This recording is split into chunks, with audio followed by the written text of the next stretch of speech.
Good morning, brothers and sisters. Good morning. It is an honor to be here. And first and foremost, I definitely want to thank you for all the work that you do. Massachusetts, New Hampshire, Maine. It does not go unnoticed by me, and I certainly want to thank all the leadership of AFSCME for the work that they do in Maine, and certainly for the work that they've done to help us, in Maine. I usually start out telling people, I live way up in northern Maine. I get Quebec on one side, New Brunswick on the other. I am of French ancestry, but I am speaking English if you don't know. But honestly, it's important sometimes for me to think or have people understand why this is so important to me. Being able to get in front of people that are working men and women. I'm 56 years old now. I'm a fifth generation logger by trade. My younger son, Camden, does that work now. But when I was growing up, and I know maybe some of the people in here have heard this story before, but it's my life, so it's something I talk about often. When I was growing up, my parents went through a pretty tough marriage and then a pretty tough divorce. And when I was really young, my father used to take me in the woods with him all the time. I imagine trying to make up for some of that, spend some time. My father would work 18-hour days like everybody else in the community. And I just wouldn't see him, often unless he did take me. And one of the times that he took me was to a place, an Alleydash that we refer to as the High Landing. And it was a place where all the men in the community that was working for one of the large landowners, a company called Irving, that you may see their gas stations down here, but they're the largest landowner in the state of Maine. They were having a strike, and that was back whenever loggers and truckers were considered employees. Today, we're not considered employees because they've turned us all into independent contractors. But back then, there was probably like 100 or so men there, and I was like in 7th grade, quite young, impressionable. And when we got there, there's all these guys, and I can remember a lot of people cracking jokes, carrying on, and throwing firecrackers and acting real foolish. But I'm sure what they were trying to do, looking back on it, was take some of the anxiety out of their heart, because what they were doing was waiting for the guy that would make the decisions on their lives. And so when he showed up, I was standing, behind my dad, like this podium here, and he'd get out of the car, and we've all been through negotiations.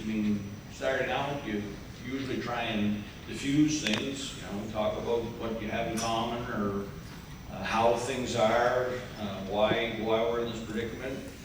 But he didn't do anything like that. He just get out and he told all those people that were standing there trying to come to grips with what was at that time a big pay decrease for them. He said, if you don't go back to work in the morning for what I'm paying you, he said, I'm going to replace you all with Canadian workers, which has been a long-standing problem in the log industry in my area. And so that obviously meant something very significant. And, I stood there, he was animated. I stood there as an 11-year-old kid behind my dad, and truth be told, it was scary for me. I'd never seen someone that came and spoke to people like that before in my life. And like I said, I was glad to be standing behind my father as opposed to being one of the people up front. But what I've come to understand since then, and I see it all the time. I see it as a working logger. I've seen it as a state senator. I see it still today as Senate President, is that what it must have felt like for my father standing in front of the man that held all the power, every bit of the power, with his son behind him, You know, the embarrassment, the frustration, the anger that it must have felt for him to be belittled with his son behind him. You know, I've felt that so many times in my life, and why it has to be that way is incredible to me. And that is what my whole journey in politics has been about. Is trying to give power back to people like me, like my dad, you know, like my son, like the people in my community, like the people in my state. It doesn't have to be an adversarial relationship. You know, we matter as much as anything else. And that, like I said, is what it's going to be for me continuing. We have built in the last 8 years, I mean, the numbers that they talk about, yeah, we do have 12 card-carrying members in the Maine Senate. That's out of a 22-seat majority, so we're already at 50%. You know, I recruited more people this upcoming election, even while I'll be leaving. I'm hoping that we'll have 65%. And the whole mindset of that is I don't have to fight with people to do the right thing. They already know what the right thing is because they're working class union members. That is what I want to do.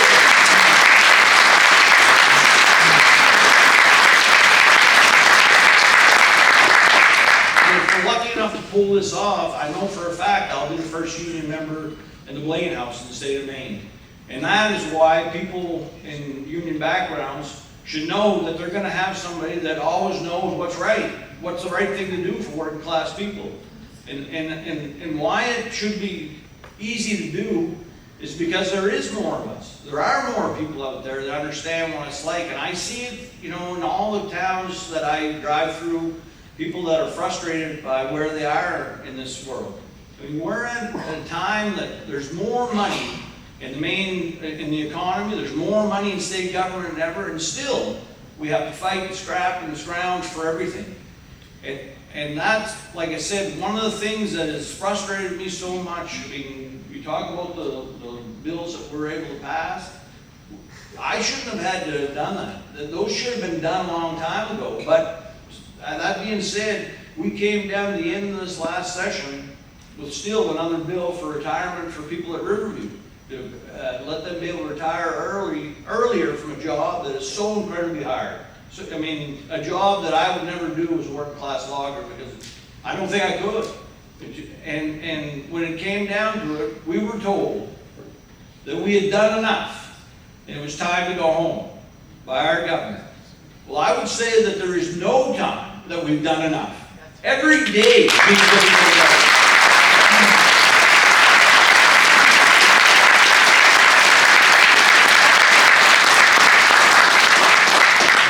Working class men and women, I mean, we're always on the edge. We always have that person in front of us that's making those determinations.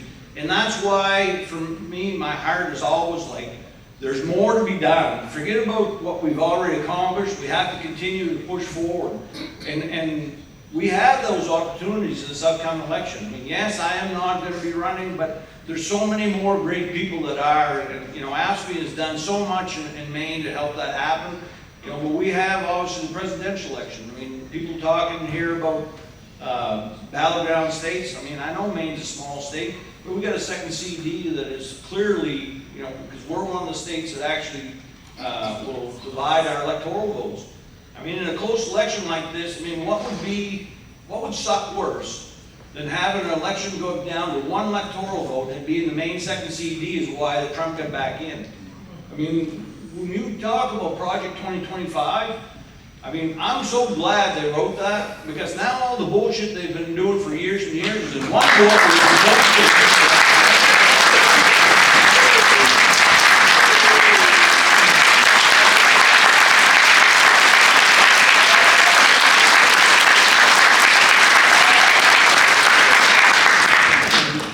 We've watched that playbook for years. We fought it. We know it.